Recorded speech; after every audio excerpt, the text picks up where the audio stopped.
Isang magandang araw po sa lahat ng mga tagapakinig ng channel na ito. Ako nga po pala si Daniel, 54 anyos. Naging alalay po ako ng isang magaling na albularyo. Taong 1985 hanggang taong 1989. 4 na taon po yan. Ng isang masaya pero malagim at nakakapanindig balahibong yugto ng buhay ko. Naging alalay po kasi ako ni Manong Lando. Isang magaling na albularyo noon sa Mindanao. Marami po akong mga karanasan sa 4 na taong yan. Pero ang uunahin ko po ay ang pinakaunang karanasan ko sa pagsama kay Manong Lando na may kinalaman po sa mga aswang. Dati po akong ginamot ni Manong Lando nung merong nagpahawa sa akin ng pagkaaswang. Noong ako ay 18 taong gulang pa lang. Kung wala po siya, baka naging aswang na rin po ako, kaya simula po noon. Pagkatapos ko pong gumaling, sumama na po ako sa kanya, sa kanyang mga lakad. Noong una ay pinipilit ko lang po ito na isama ako. Ngunit nung naglao na, tinanggap po ako nito bilang kanyang alalay. Tahimik na tao lamang po si Manong Lando. Bihirang ngumiti at talagang malihim. Siguro ganun po talaga kapag araw-araw na kung ano-anong elemento ang nakikita o nakakaharap mo. Noong mga unang sama ko po sa kanya, mabilis ang panggagamot lang po. Hanggang sa meron po siyang ginamot sa isang liblib na baryo dito sa Mindanao. Mga 5:00 na po ng hapon yon. Nung puntahan po niya ako, nagtanong kung sasama raw ba ako sa kanya. Dahil 18 taong gulang na rin po ako noon, malaya na rin po akong makapagdesisyon. Lalo at panatag naman po ang loob ng mga magulang ko dahil kasama ko naman po si Manong Lando. Pinuntahan po namin ang lugar. Talagang liblib po yon. Sa katunayan, unang beses ko palang pong makapunta doon. Sumakay po kami ng jeep noon. At pagkababa po namin, naglakad pa kami. Alam na po ni Manong Lando ang daan doon. Dahil pang ilang beses na rin po niyang pumunta doon. Medyo mahaba-haba kasi ang gamutan. Dahil pinipigilan daw niyang tuluyang maging aswang ang isang dalaga. Nakuha na raw niya sa katawan nito ang ipinasa rito, pero kailangan daw niyang bumalik para siguraduhin muna na nasa mabuti na ang lagay ng babaeng yon. Isang beses sa isang linggo kung pumunta siya doon. At yun po ang unang pagkakataon na isinama po ako nito. Yun na rin daw po ang huling pagkakataon na pupunta siya doon. Lalo at magaling na rin daw po ito. Yung bahay po na pinuntahan namin, nasa itaas po banda ng bundok. Yun po yung nilakad namin. Bale, aakyat pa po kami ng mga 30 minutos bago marating yon. Madilim-dilim na po nung nakarating kami sa nasabing bahay. Pagdating po namin doon, naging maayos naman po ang lahat. Meron lang pong itinanong si Manong Lando doon sa kanyang pasyenteng dalaga pa. Pagkatapos po nun, nagtanong po siya sa ama nito kung may nararamdaman daw ba sila sa gabi, pero ang sabi po nila, wala naman daw. Nagulat na lang po ako sa sagot noon ni Manong Lando. Wala. Pero may naramdaman akong presensya pagdating ko dito. Maaring merong nasa paligid o baka wala na rito pero dito galing. O baka naman sumunod sa amin. Saad pa po noon ni Manong Lando. Mukhang alam na ng aswang na nagamot na kita. Mag-iingat kayo dahil hindi nyo alam ang iniisip nila. Kaya kong gawa ng paraan para masigurong hindi nila mapapasok ang bahay ninyo. Pero paano kapag nasa labas kayo? Dagdag na wika po noon ni Manong Lando. Hindi po nakasagot ang pamilya noon kaya lumabas po si Manong Lando ng bahay. Naglakad-lakad po siya at tinignan-tignan ang paligid. Maya-maya pa po, tumigil po siya sa isang parte malapit lang doon sa bahay na yon. Meron pong mga bakas ng hayop doon banda. Umupo po si Manong Lando at hinawak-hawakan niya ang mga bakas na naiwan. Tapos, tumatango-tango po siya na parang meron siyang kausap na hindi namin nakikita. At pagkatapos po nun, nagsalita po ito. Itong mga bakas na ito, hindi ito bakas ng hayop. Meron talagang nanggaling dito. Mukhang hindi nila basta-bastang bibitawan ang anak ninyo. Wika pa po niya sa magulang ng dalagang kanyang ginamot. Pagkatapos po nun, binasbasan po niya ang bahay na iyon. Ang sabi po niya, hanggat nasa loob daw ang mag-anak, hindi sila mapapasok ng aswang. Hindi ko na po ididetalye pa ang kanyang ginawang pagbasbas. Dahil panay orasyon po yon. Meron po siyang iniwan sa dalaga na isang proteksyon. At ang sabi po nito, basta't suot daw po niya iyon, hindi na siya magagawa pang hawaan ng basta-basta. Pagkatapos po nun, binitbit ko na po ang gamit ni Manong Lando at umalis na po kami. Madilim na po talaga noon. Mga bandang 8:00 na po ng gabi. Medyo natagalan din po kasi kami. Gawa ng marami pong pinag-usapan. Habang naglalakad po kami, tinanong po ako noon ni Manong Lando kung sino ba daw sa tingin ko ang mananalo kapag naglaban ng isang albularyo at ang isang aswang. Walang pag-aalinlangan po akong sumagot noon na ang albularyo ang mananalo dahil meron silang gabay at proteksyon. Tumawa po noon si Manong kasi ang sabi po niya, kapag meron daw malakas na proteksyon ng isang albularyo, hindi raw ibig sabihin nun ay ligtas na ang mga ito lagi. Konting pagdududa lang daw at kaba, maaring humina raw ang bitbit na proteksyon. Ang pagkakaroon daw nun ay hindi nangangahulugang kapag suot mo yon ay lagi ka ng lamang. Mas malaga raw na buo ang loob ng may bitbit nun kaysa sa mismong proteksyon. Yung dala raw niyang proteksyon, kapag ako raw ang nagsuot, baka hindi raw tatagal ng 1 buwan. Dalawa lang daw ang pwedeng mangyari. Mawalan yun ng bisa o baka magkasakit ako sa pagsuot ko nun. Mabigat daw po kasi ang karga ng proteksyon ng mga kagaya niyang manggagamot. Kung mahina raw ang loob ng susuot nun, mawawalan rin daw yun ng silbi. Humanga po ako sa mga sinabi noon ni Manong Lando. Pero bago pa man po ako tuluyang mangarap na maging kagaya po niya, bigla po kaming tumigil sa gitna ng gubat sa daan namin pababa nang magsalita po si Manong. Ito ang sinasabi ko kanina kung bakit ayaw kong ihatid pa nila tayo pababa ng bundok. Mukhang sa akin na baling ang interes ng aswang na ito. Alam mo kasi bata, yung mga aswang na yan, galit na galit sila kapag merong gumamot sa biktima na sana nila. Wika pa po noon ni Manong Lando. Yung mga bakas daw pala na yon, bago lang daw yon.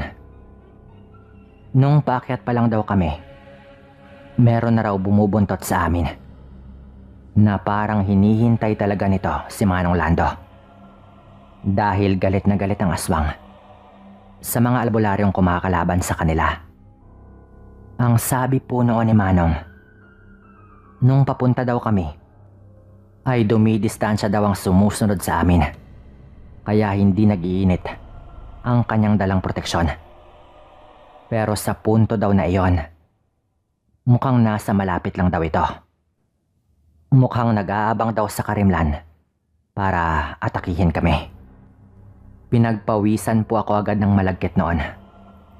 Sa buong buhay ko po kasi, hindi ko akalaing kakabahan ako ng ganon. Unang pagkakataon po kasi yon at alam kong hindi nagbibiro si Manong Lando. Napakabaho. Meron talagang sumusunod sa atin. Daniel, pakikuha ang buntot ng pagi diyan sa bag ko na bitbit mo. Utos sa akin ni Manong Lando noon. Dali-dali ko naman pong binuksan ang bag at binigay ko po yon sa kanya. Lumabas ka. Takot ka ba, aswang? Hindi ka nagtagumpay doon sa dalaga kaya nagagalit ka ngayon. Wika pa po noon ni Manong Lando na hinahamon-hamon po niya ang aswang na sumusunod sa amin. Bata, kumalma ka lang. Huwag kang kakabahan kapag kasama mo ako. Sabi pa po niya sa akin noon. Noong napansin po niya na kinakabahan na po ako. Ang sabi po nito, dahil raw sa ikinikilos ng aswang. Alam na alam daw niya na pipitsuging aswang lang yon. At hindi mataas na uri. Padalos-dalos daw kasi yon. Kaya alam niyang kakagat sa hamon niya. Kapag lumapit na raw ito, isang usa lang daw niya ng orasyon at paniguradong mangingisay daw agad ang isang mababang uri ng aswang. Tumabi lang daw ako kapag nangyari yon. At hindi nga po nagkamali si Manong Lando. Maya-maya pa po, bigla po kaming nakarinig na may gumagalaw sa damuhan sa gilid ng nilalakaran namin. Agad po akong tinulak palayo ni Manong Lando dahil lumabas po sa damuhan ang isang kakaibang nilalang. Parang tao po yon pero nakadapa at napakaitim po ng balat. Yung bunganga po noon medyo pahaba at talagang naglalaway po. Ang ikinagulat ko po noon, Sir Dan, nag-aangil po yon pero hindi po yon makalapit kay Manong Lando. May mga ibinubulong po si Manong Lando na halatang bigla pong natakot ang hayop na iyon na hindi po magawang umatake. Hindi po ako makapaniwala noon na hindi man lang po yun nakagalaw nung bigla siyang hinataw ni Manong Lando ng buntot ng pagi. Parang nanghihina po yun sa inuusal na orasyon ni Manong na hindi man lang po yun nakailag. Hindi ko po alam kung nailarawan ko po ng tama ang nangyari pero ganon na ganon po yun sa pagkakaalala ko. Nangisay po yun sa unang paghataw at galit na galit po ang itsura nun. Pero sa tuwing may binibigkas po si Manong Lando, muli po yung nangingisay dahil sa labis na sakit. Talagang ang lakas po ng angil nun at namimilipit po yun. Galit na galit po talaga yon na pinipilit pa po nung atakihin si Manong. Yun po ang unang pagkakataon, Sir Dan, na nakita kong mula sa nakakatakot na anyo, nagbalik sa normal ang itsura ng isang aswang. Pinigilan ko po noon si Manong Lando. Pero ang sabi po niya, talagang tutuluyan raw po niya iyon nang hindi na raw makapagasik pa. Nakaramdam po ako noon ng awa habang paulit-ulit po niyang hinahataw ng pagi ang aswang na iyon. Matandang lalaki po kasi yon. Pero ibang-iba po talaga si Manong Lando nung kaharap na niya mismo ang aswang na iyon. Andoon po yung galit na hindi ko po alam kung saan ang gagaling. Talagang galit na galit po ito. Pagkatapos po nun, tuluyan na pong nalagutan ng hininga ang matandang yon at inilibing pa po namin ang kanyang katawan. Yun lang daw ang respetong kaya niyang ibigay sa mga kagaya ng aswang na yon. Kaya inilibing pa rin po namin. Ang sabi po niya sa akin noon, hindi ko raw maiintindihan pero inabot daw ng ilang linggo ang gamutan doon sa dalaga at muntik pa raw yung mamatay dahil sa aswang na yon na kinaawaan ko. Hindi raw dapat ako maawa sa mga ganong uri ng nilalang. Ang sabi pa po nito sa akin, kung pinairal daw niya ang awa sa ilang taon niyang pagiging albularyo, baka matagal na raw siyang nadali ng aswang. Yun daw ang dapat kong itatak sa utak ko, na sa harap daw ng isang aswang na may biniktima ng tao, walang lugar daw ang awa. Napaka-traidor na nilalang daw kasi ng mga aswang. Kaya yung mga walang laban lang ang pinipili nilang biktimahin. Siyempre, pinalaan niya po ako noon na wag nang ipagsasabi yon. Hindi rin daw niya sasabihin yon kahit sa pamilya ng dalaga, para patuloy daw na mag-ingat ang mga ito. Wala rin namang maniniwala kung sabihin namin na nakapatay ng aswang si Manong Lando. Ito po ang unang beses na nakaharap po kami ng aswang sa mga araw na naging alalay po ako ng isang magaling na albularyo sa Mindanao. Salamat po sa mga nakinig. At abangan po ninyo ang iba ko pang ipapadala. Paalam.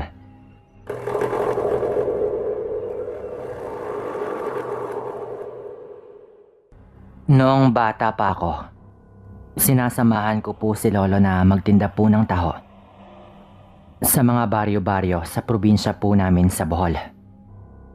Parang ako po kasi yung paborito ni Lolo, kaya ako din po ang madalas niyang kasama. Tuwang-tuwa naman po ako dahil kung saan-saan po kami nakakarating.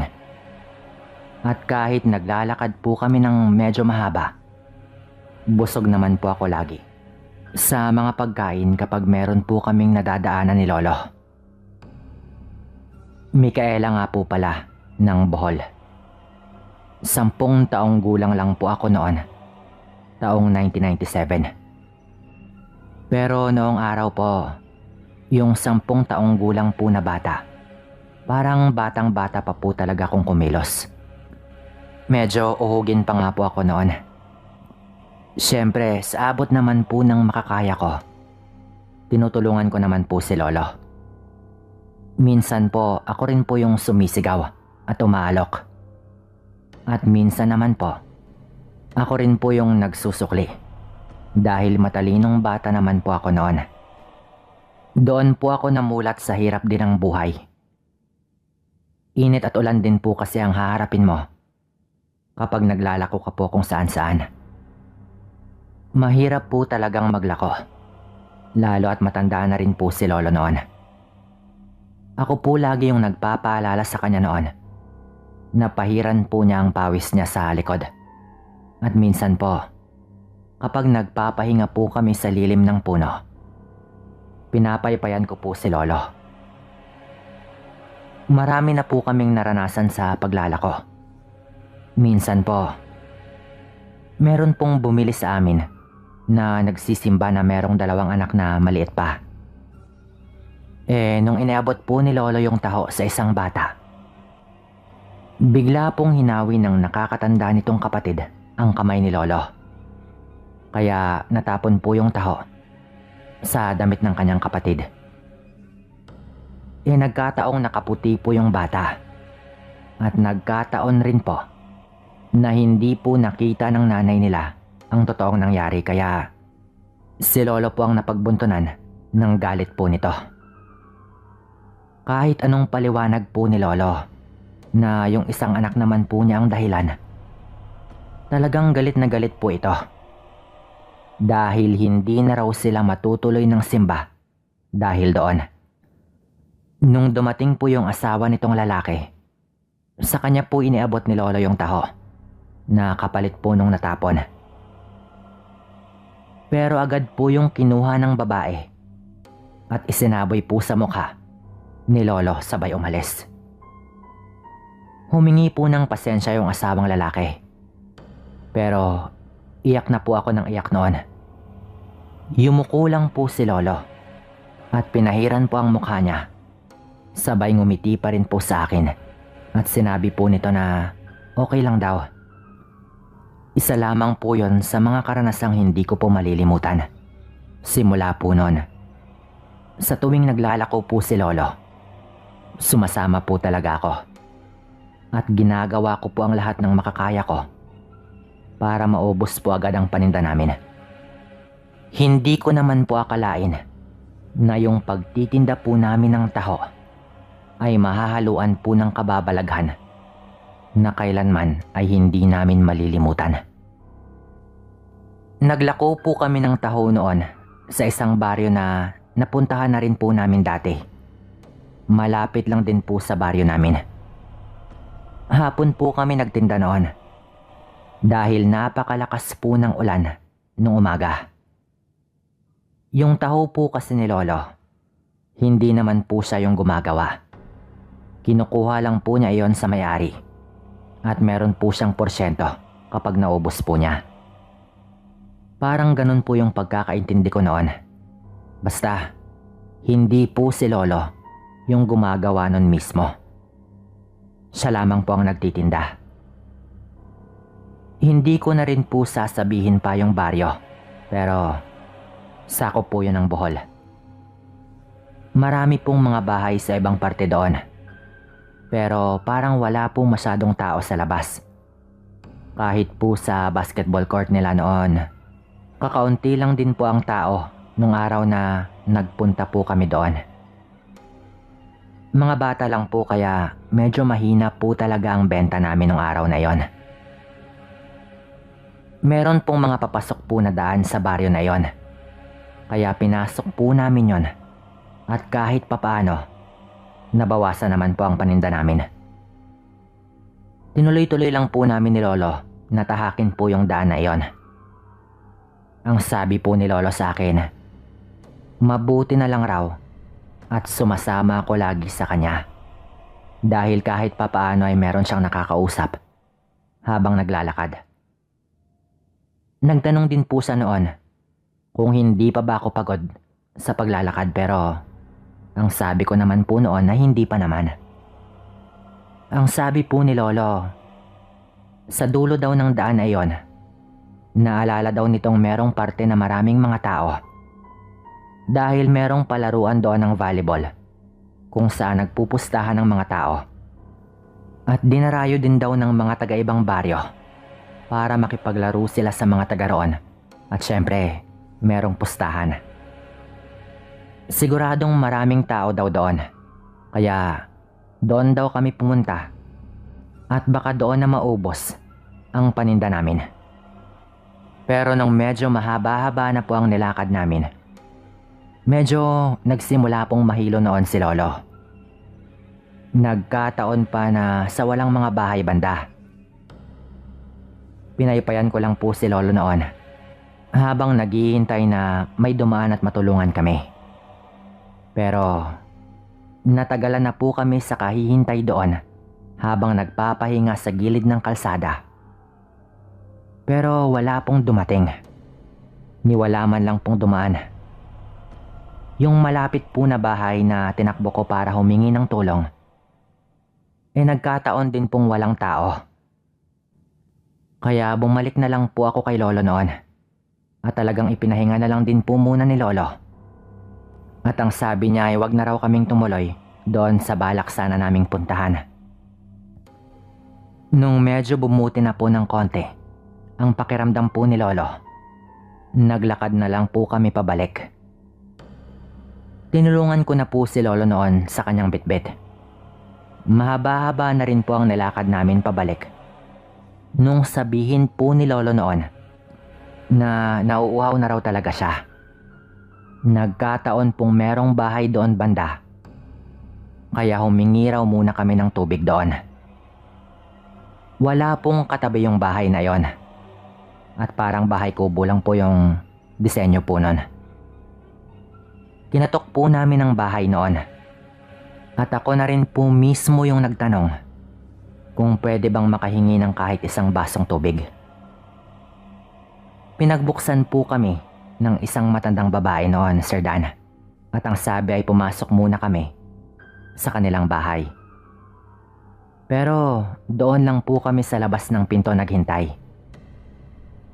Hindi pa man po nakakabalik ang matanda. Nagulat po ako nang hinila po ako agad ni Lolo palayo doon sa pinto. Bakit po, Lolo? Tanong ko po sa kanya noon.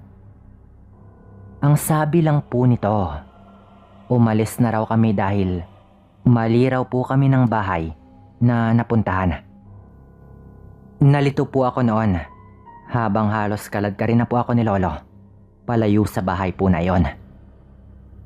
Nung lumabas na po ang matandang babae, nagtaka po siya kung bakit umalis po kami.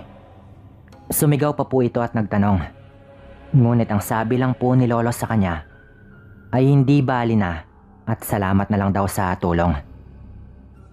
Nung nilingon ko po ang matanda noon, sobrang sama po ng tingin nito sa amin. At meron po siyang sinisilip sa ilalim ng kanilang bahay. Hindi pa po kasi kami nakakalayo noon, kaya kitang-kita ko pa po. Nililingon-lingon pa po kami ng matandang babae habang lumalayo na po kami doon. Ang sabi po noon ni Lolo, habang nag-aabang raw ako sa pinto at nasa likuran niya ako, napansin raw niyang merong tumutulong mapulang likido doon sa ilalim ng bahay. Yung bahay po kasi ay meron pong papag na meron pong espasyo sa ilalim. Yung tipong kawayan po na papag na kapag pumasok ka po sa ilalim at tumingala sa itaas, makikita mo po yung nasa loob ng bahay mula po doon sa mga siwang. Yung mapulang likido daw po na iyon ay medyo malapot na halatang dugo raw na nanggagaling doon mismo sa loob ng bahay. Sinilip daw po ni Lolo doon sa ilalim habang nakatalikod po ako sa kanya at hinihintay ko lang pong bumalik ang matanda na meron ng dalang tubig.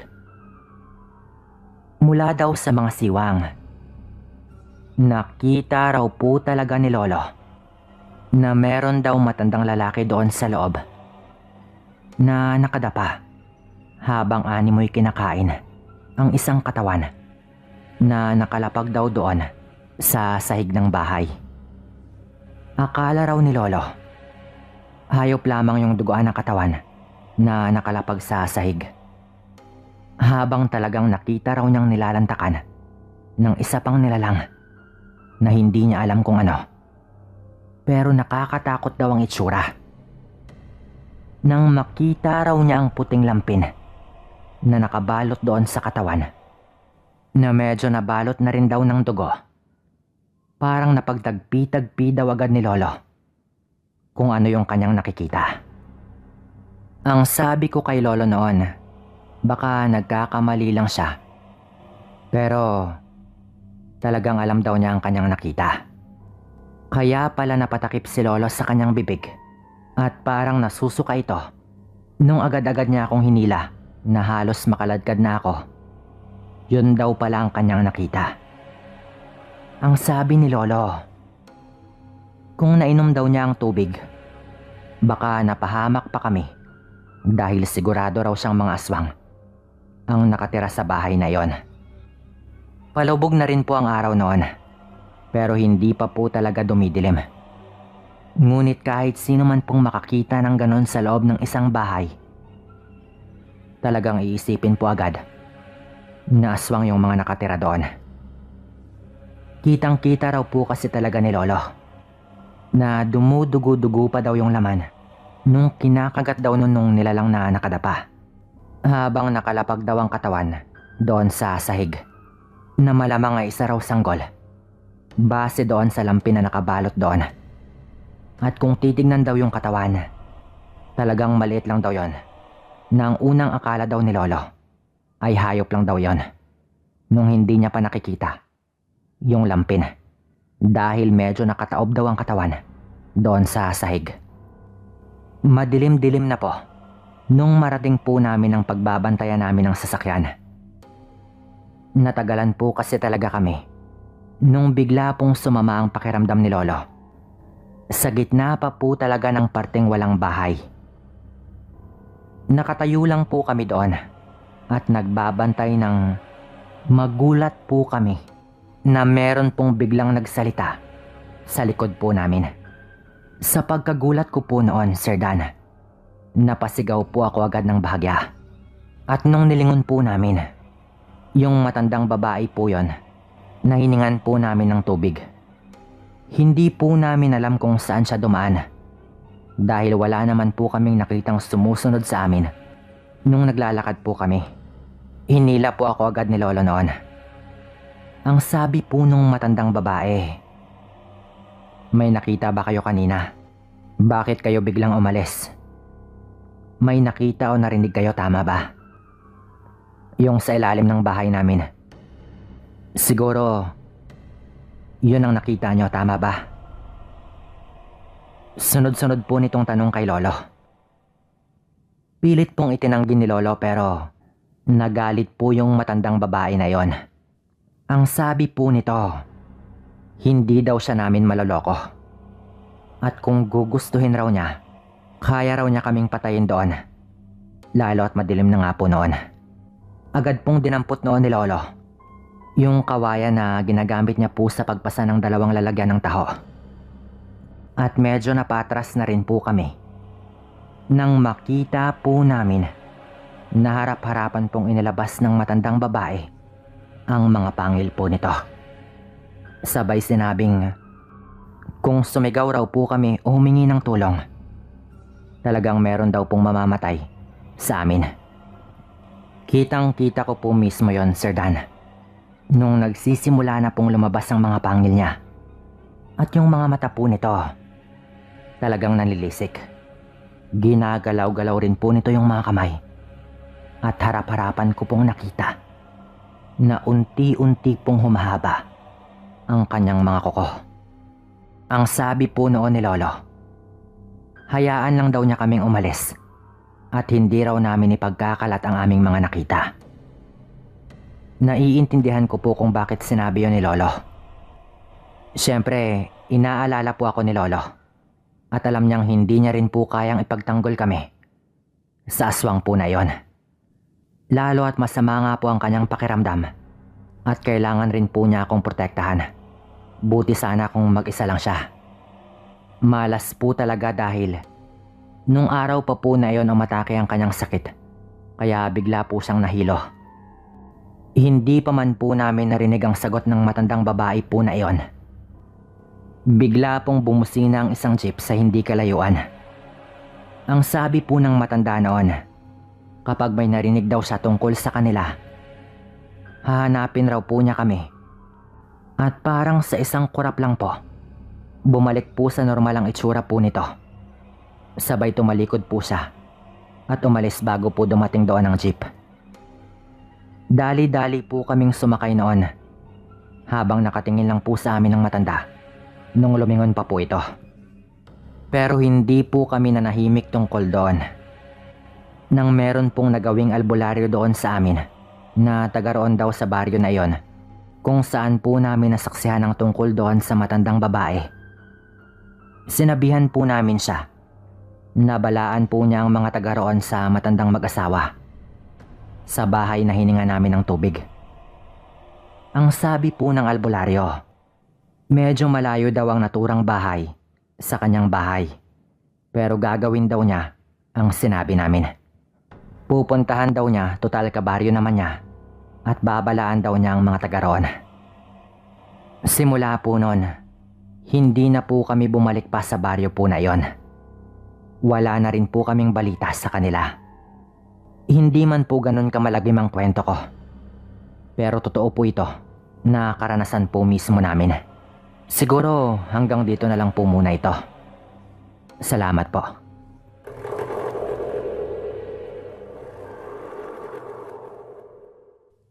Isang magandang araw sa lahat ng mga tagapakinig ng channel na ito. At syempre, binabati ko rin po kayo, Sir Dan. Tawagin niyo po ako sa pangalang Carling. Palayaw ko po yan. Isa po akong babae Dati po akong nurse sa isang pampublikong ospital.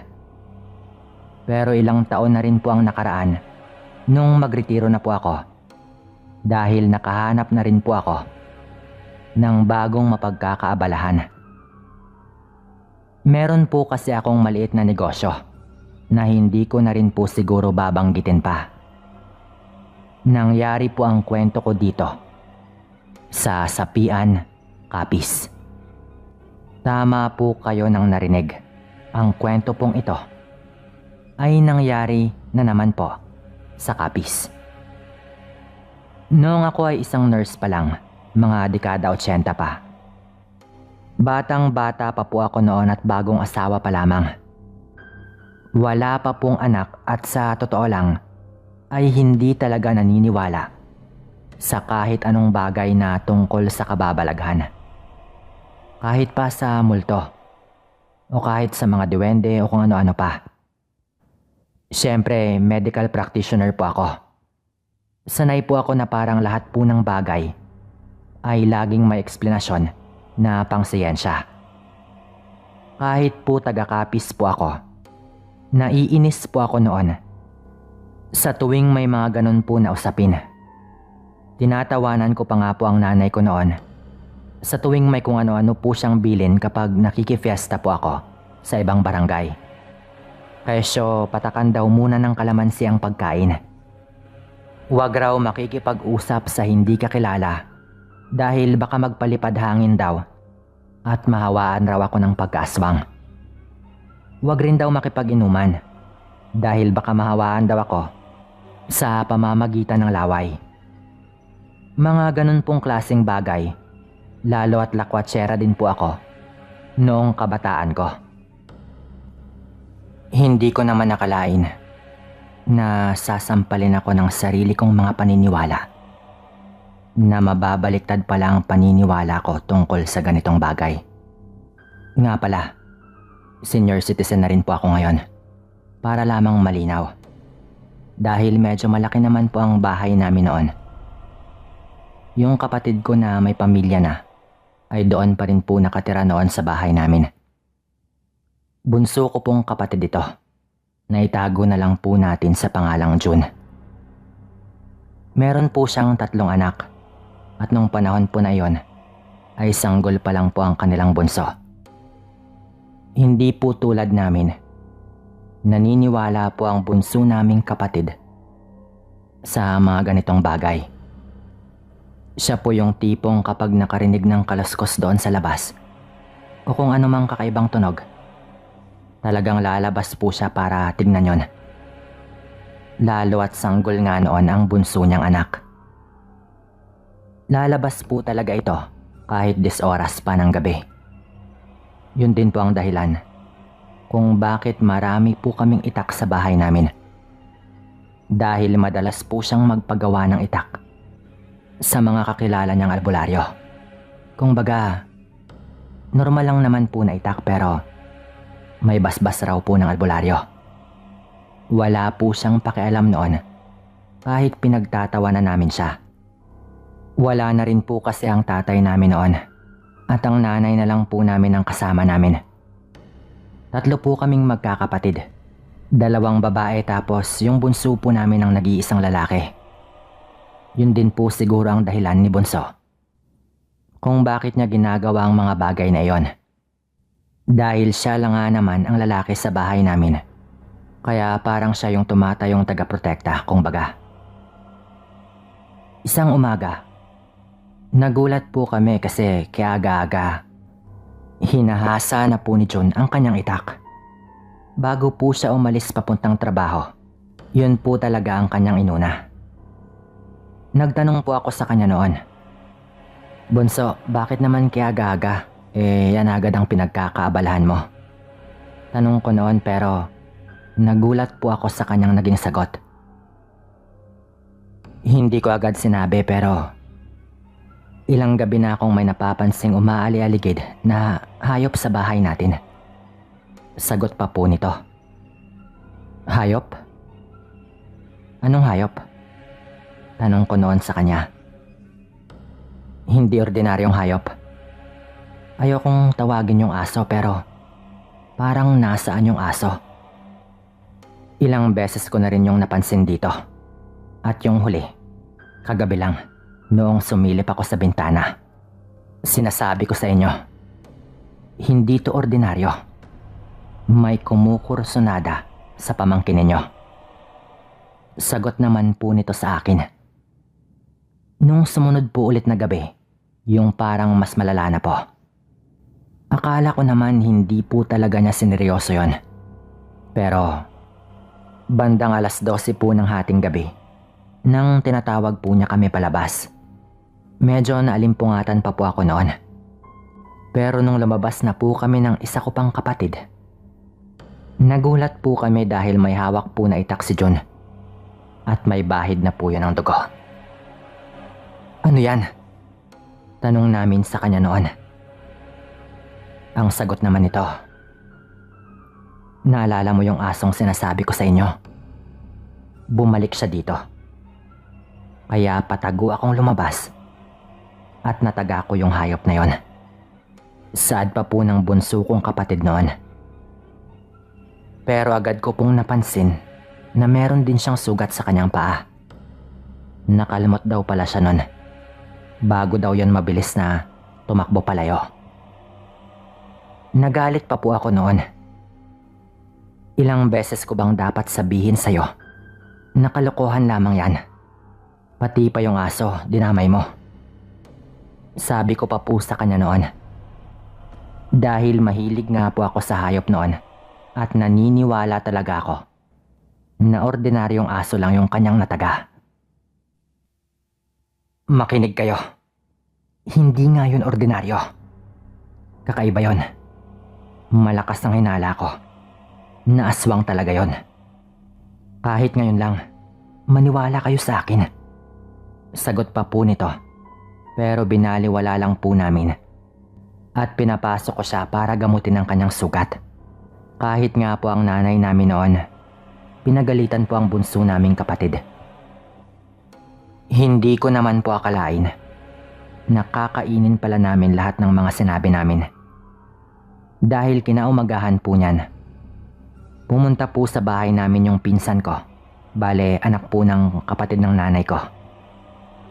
Yung tatay daw po kasi niya, meron daw sugat na tinamo na kailangan daw niya ang tulong ko para gamutin yon. Ayaw raw kasi nitong magpadala sa ospital.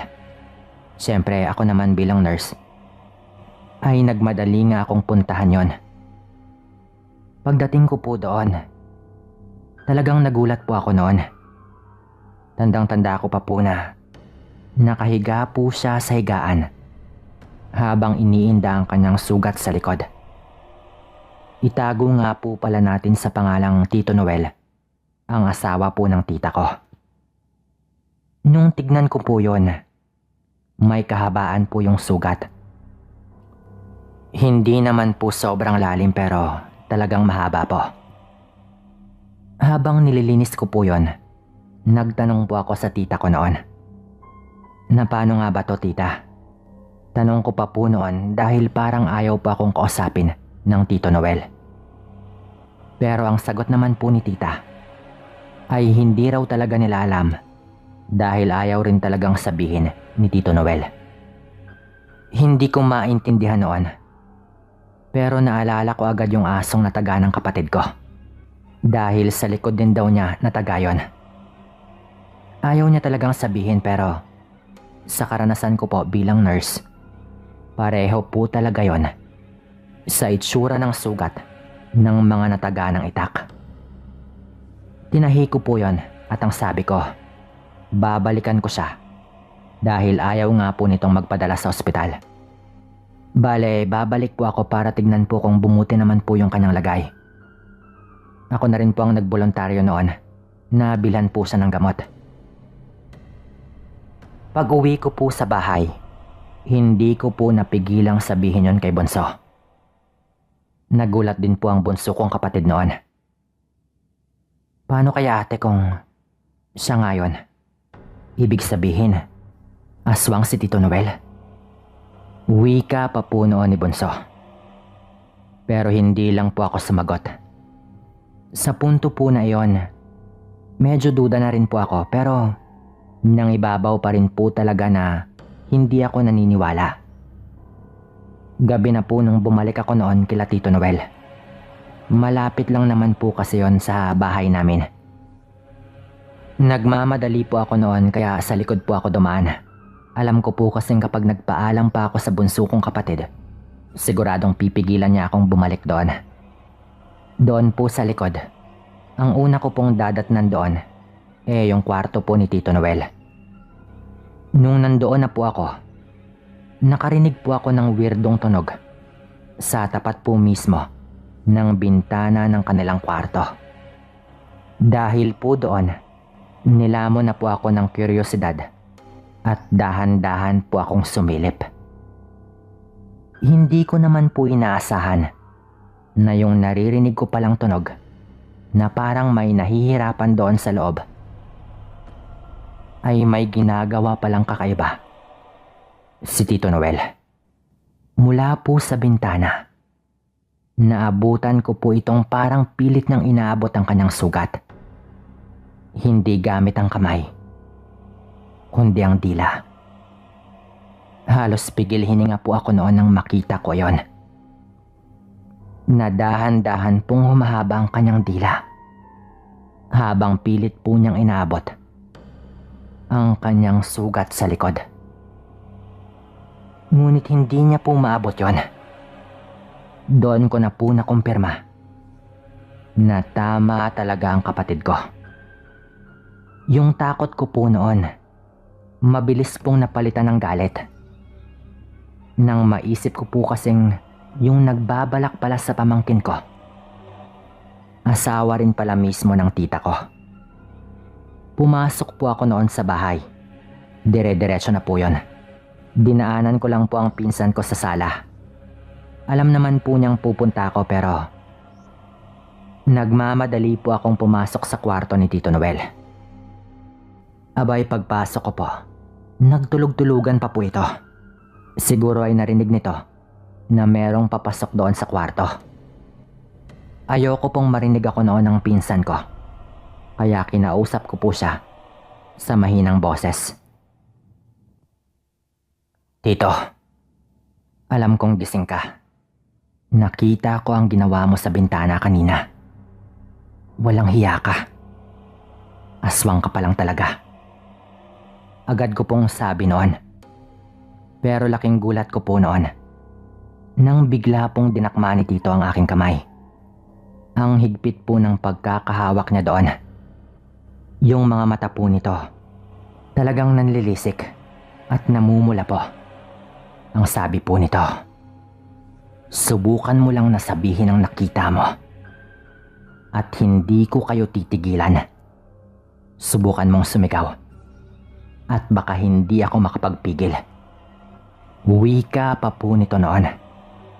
Gustuhin ko man pong sumigaw noon.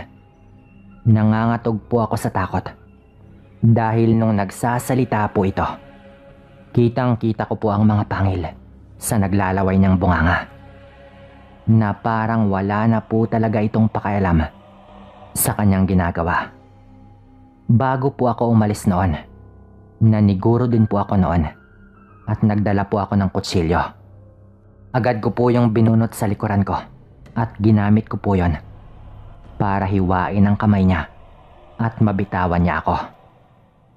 Doon na po ito napasigaw at dahil po doon, nagmamadali pong pumasok ng kwarto ang kanyang anak. Naabutan po nito na may hawak ako na kutsilyo, pero naabutan din po niya ang nakakakilabot na itsura ng kanyang ama. Gulong-gulo po ang pinsan ko noon at agad po itong sumigaw. Wala po akong kahit anong sinabi noon at agaran po akong lumabas ng kwarto. Bago po ako lumabas, nakasalubong ko pa po ang tita ko na nagmamadaling pumasok doon sa kwarto dahil narinig nga niya ang kaguluhan. Nung nasa labas na po ako, sigaw po ng sigaw si tita noon at nagmamakaawang bumalik daw ako at wag ko daw ipagsasabi yon. Wala po silang kapitbahay kaya malaya lang po kaming magsigawan noon. Sakto naman po na dumating po ang bunso kong kapatid dahil sinundan po pala ako nito nang malaman niyang pumunta ako doon kila tita. Ito po ang lihim ng kamag-anak din po namin. Pagkatapos po ng nangyari, pumunta po si tita doon sa bahay. Nakikiusap na wag daw kaming magsasalita tungkol doon. Hanggang sa ilang araw po ang nakalipas, lumuwas na po sila ng Maynila. Binenta po nila ang bahay at lupa. At ni minsan, hindi na po sila bumalik pa doon. Hindi na po bumalik dito si tita at yung asawa niyang aswang. Hanggang nabalitaan po namin. Napatay na rin daw ang mga ito. Minsan po, umuwi po dito yung pinsan ko noon at humingi po siya ng tawad sa nangyari. Minsan talaga, kailangan nating maniwala, lalo kung kapatid na mismo natin yung nagsasabi. Kung walang ibang tao sa bahay nila Tito Noel noon, baka napahamak po ako dahil baka tuluyan po akong atakihin ni Tito Noel. Hanggang dito na lang po ang kwento kong ito at maraming salamat po.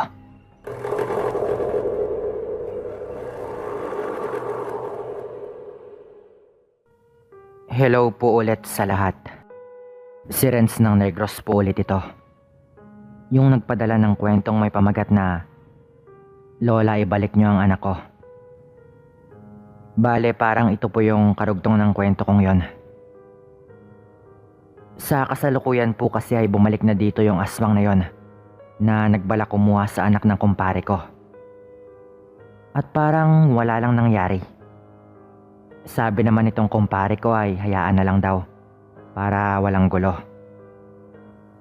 Pero kung ako lang po ang masusunod, baka tagain ko siya ng ita kapag nakita kami sa daan.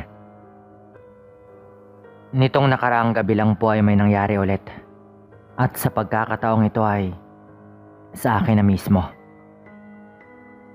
Di ba po kasama ako nung pinasok namin ang bahay ng aswang na dito lang sa amin? Nakatakas siya at hindi nagtagal ay umuwi siya ulit dito. Isang gabi po, Sir Dan, ako naman sana ang kukurso na dahan at sa palagay ko ay siya rin yun. Ang aswang na bibiktima sana sa sarili niyang apo. Muntika na po ako noon. At kung matataas siguro ang mga tubuhan sa amin, talagang magugulat ka na lang na ang nagpadala sa'yo ng unang kwento ay patay na pala. Pero nagpapasalamat ako na ang ibang parte ng tubuhan ay nagapas na. Kung tawagin pa sa amin ay natapas na. Kasi yung lugar namin ay malalapad na tubuhan. At yung kalsada ay pinapaligiran ng tubo. Balik ako sa kwento ko, Sir Dan. Isang araw ng Huwebes, pumunta ako sa isa kong kaibigan at madadaanan ko yung bahay ng aswang na yan. Medyo matagal na rin kaya parang wala na sa akin ang nangyari. Kasi parang okay naman ang lahat kaya may kumpiyansa na ako. Sinabi ko kanina na kung magkasalubong kaming dalawa sa daan ay tatagayin ko siya. Pero nung nagkasalubong kami, wala akong kahit anong armas. Kasi nga, kumpiyansa na ako noon dahil matagal-tagal na rin. Nung malapit na siya sa akin, inunahan ko na siya kasi para maunahan ko siya ng dungan. Pinansin ko siya at binati agad. Chay, diin ka makadto. Ano na ang dala mo man? Na kung sa Tagalog ay, Chay, saan ka pupunta? Ano ba yung dala mo? Ngumingiti pa nga ako sa pagbati ko sa kanya. Pero, tinitigan niya ako ng masama at sumagot siya ng, dinuguan? Bakit, hihingi ka ba? Sagot niya, habang nanlilisik ang mata niya sa galit. Kasama kasi ako doon sa nakasaksi ng kanyang pag-aswang. Pero hindi ako natakot sa kanya. Kasi ako, Sir Dan, hindi man sa pinagmamalaki ko ay matapang din naman ako. Lalo na kapag nasa tama ako. Yun ang paninindigan ko sa aking sarili Pero mabait ako at matulungin sa mga kaibigan ko. Kaya nga kahit saang lugar ay may kaibigan ako. Yun na nga, Sir Dan. Nakita ko siya na galit siya sa akin nung tinanong niya ako kung gusto ko ba ng dala niyang dinuguan. Kaya nga ngumiti ako sa kanya at sabay sabing, wala ko nagkakaon, Chay. Pero, Chay, nga daw akigagid sa ako now. Gadumot kagid sa akon, Chay, haw. Saktuon mo lang, Chay, kay base nalipat ka kung ano kami di sa lugar ta. Na kung sa Tagalog pa ay, hindi po ako kumakain yan, Chay. Pero, bakit parang galit ka yata sa akin? Ayusin mo lang, Chay, at alalahanin mo na kung ano kami dito sa lugar natin. Wika ko pa. Kasi, Sir Dan, kilala kami dito. Kasi marami kami na magpamilya dito. At talagang kapag kami ang binabanggay, siguradong magigiba ka talaga. Alam niyo na po yan kung ano ang ibig kong sabihin. Kaya pagkatapos ko yung sabihin sa kanya ay yumuko siya at nagmadaling naglakad. Kaya ako naman ay dumiretso na rin. Nung dumating ako sa bahay ng isa kong kaibigan, parang nalimutan ko na yung nangyari sa daan. Nagkwentuhan kami at nagkayayaan na maglaro ng ML. At parang hindi man lang pumasok sa isip ko na gabi na pala. Kasi alam mo naman, Sir Dan, kapag ML na yung usapan ay hindi na kami magpapahuli ng mga kaibigan ko, pati na rin sa basketball. At yun na nga, nagpaalam na akong umuwi. Pero sabi niya ay, dito ka na lang matulog. Baka kung ano pa dyan ang mangyari sa'yo sa daan. Pero nagmatigas ako at umuwi talaga ako. Sinamahan naman ako ng kaibigan ko. Nagpasama rin siya sa kanyang pinsan. Pero okay naman sa daan. At nung nakalampas na kami sa bahay ng aswang, wala namang nangyari sa amin. Kaya nagpatuloy kami. Baka magtaka ka, Sir Dan, na sa isa kong kwento ay may motor ako. Pero hindi ko dinala kasi ang putik ng daan dito. Dito kasi sa amin ay hindi pa nakompleto ang semento. Kaya ang ibang daan ay maputik pa rin. Kasi medyo malapit na kami sa bundok. Yun na nga, nagpatuloy na kami kasi malayo-layo rin ang bahay namin sa bahay ng mga kaibigan ko. Doon kasi sa kanila ay may wifi. Kaya nagdadayo pa ako doon para maglaro ng ML. Mga lagpas 7 PM na ng gabi siguro nang may nadaanan kami na nag-iinuman. Nang tignan namin ay ang pinsan ko pala ang isa doon. Kaya niyaya nila kami. Ayaw ko na sana kaso mapili talaga yung pinsan ko kaya pinagbigyan ko na lang. Pero yung kaibigan ko na humatid sa akin ay hindi na talaga uminom. Kasi hindi pa daw siya nakakain. Kaya sinabihan ko na yung pinsan ko na hayaan na lang natin na umuwi sila kasi gabi na. Tapos hindi pa yan nakapaghapunan. Nagpasalamat ako sa kanila. Pagkatapos nun ay umalis na sila ng pinsan niya.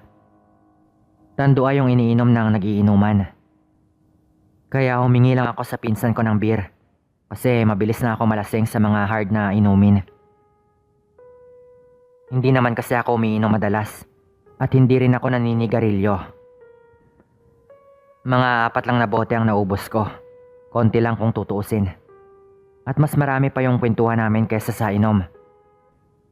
Kasi hindi ko gusto na umuwi ako sa bahay na paekis-ekis na yung lakad ko. 2 sitio pa kasi yung dadaanan ko papunta sa bahay. At yung dadaanan ko ay halos puro tubuhan. Nung pagtingin ko sa cellphone ko ay pasado na palang 11:00 ng gabi. Kaya nagpaalam na ako sa aking pinsan. Bibigyan pa sana niya ako ng 2 pang bote kaso hindi ko na talaga kinuha sa kanya. Nag-joke pa nga ito sa akin. Ay nanong manikas man, paano ka nakapangasawa kaya sa subong turpi ka gyapon? 26 ka na, wala ka pa gyapon miga. Sabay ngisi niya sa akin na kung sa Tagalog, Sir Dan, ay, naku pinsan, Paano ka niyan makakakita ng mapapangasawa hanggang ngayon torpe ka pa din? Natawa na lang kami at nagpaalam na ako sa kanila. Sobrang maliwanag ang buwan ng gabing yon, kaya ayos lang sa aking umuwi ng mag-isa. Pero nung isang sitio na lang bago ang bahay namin, biglang nanindig ang mga balahibo ko. Pero hindi pa talaga ako natakot kasi nagapas na rin sa parting yon ng mga tubo. Kaya hindi masyadong nakakatakot. Nagtaka pa ako kung bakit ako kinikilabutan. Wala namang kahit ano sa daan. Kaya dali-dali na akong naglakad dahil kinukutuban na ako.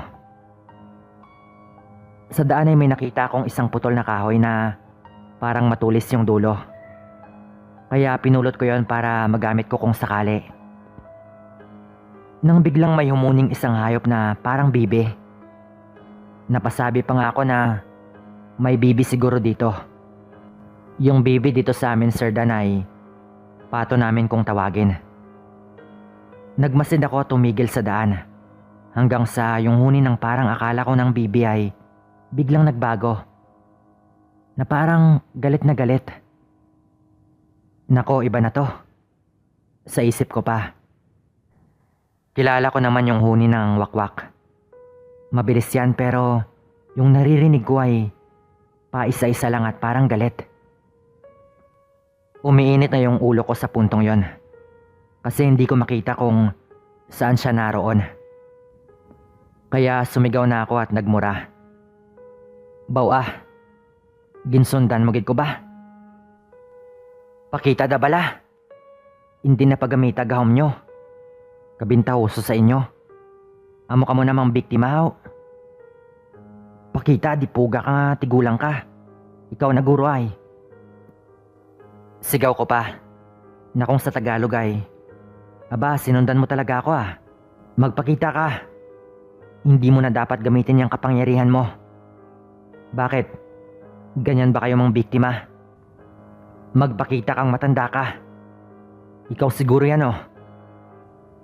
Pagkatapos nun ay bigla itong tumahimik.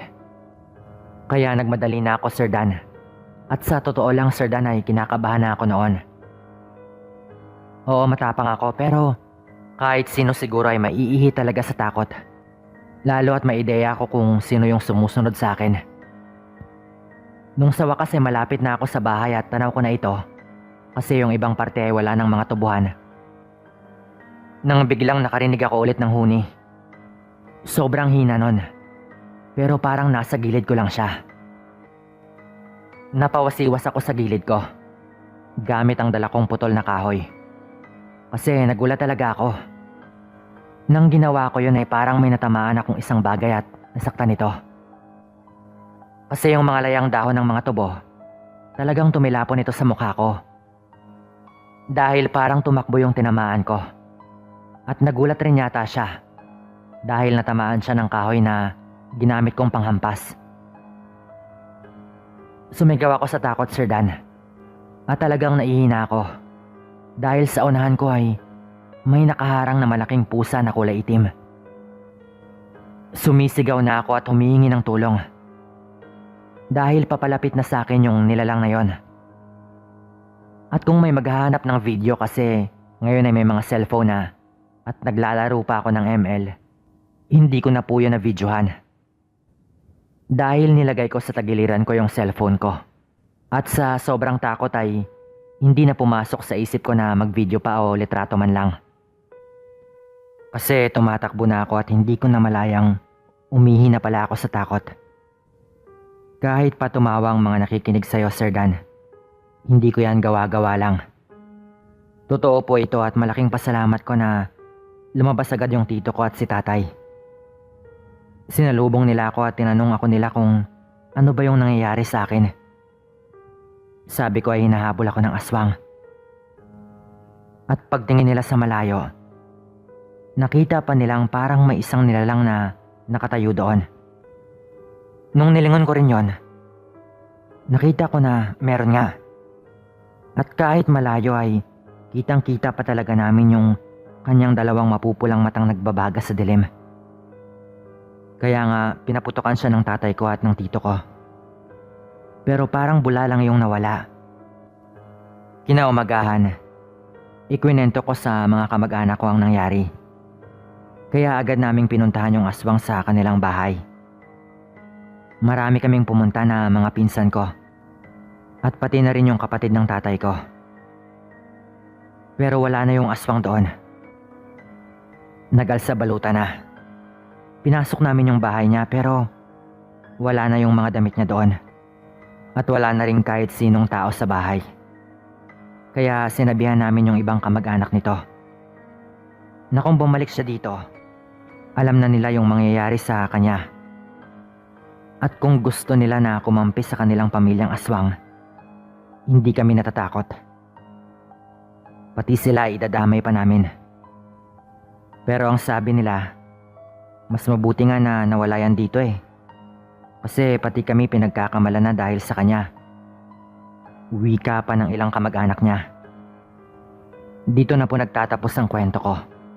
Maraming salamat.